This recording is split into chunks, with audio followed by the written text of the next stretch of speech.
नंतरची बातमी पंतप्रधान नरेंद्र मोदींसंदर्भातली। पंतप्रधान नरेंद्र मोदी आज 3 वंदे भारत एक्सप्रेसला हिरवा झेंडा दाखवणार आहेत। महाराष्ट्राला आज आणखी एक वंदे भारत एक्सप्रेस मिळणार आहे। नागपुरातील अजनी ते पुणे वंदे भारत एक्सप्रेसचं आज लोकार्पण करण्यात येणार आहे। बंगळुरू, बेळगाव आणि कटरा अमृतसर मार्गावर सुद्धा वंदे भारत एक्सप्रेस धावणार आहे। अंजनी, नागपूर आणि पुणे वंदे भारत एक्सप्रेस ही आतापर्यंतची सर्वात लांब पल्ल्याची ही वंदे भारत ट्रेन आहे। या संदर्भामध्ये अधिक माहिती देतोय आमचा प्रतिनिधी मनोज दाळकर सध्या आपल्या सोबत आहे।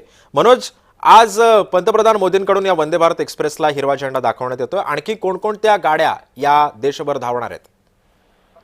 नक्कीच आपण या ठिकाणी बघितलं तर आज पंतप्रधान नरेंद्र मोदी 3 वंदे भारत एक्सप्रेसला हिरवा झेंडा दाखवणार आहे।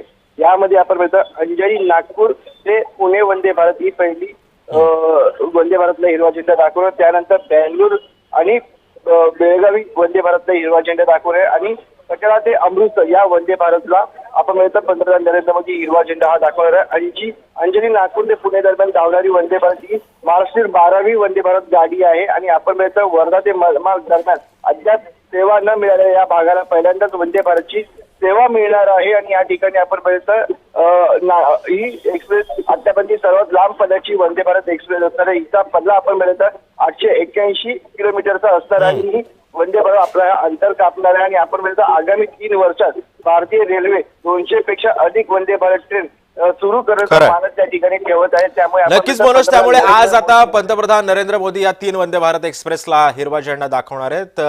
धन्यवाद तू दिलेल्या अधिक माहितीबद्दल।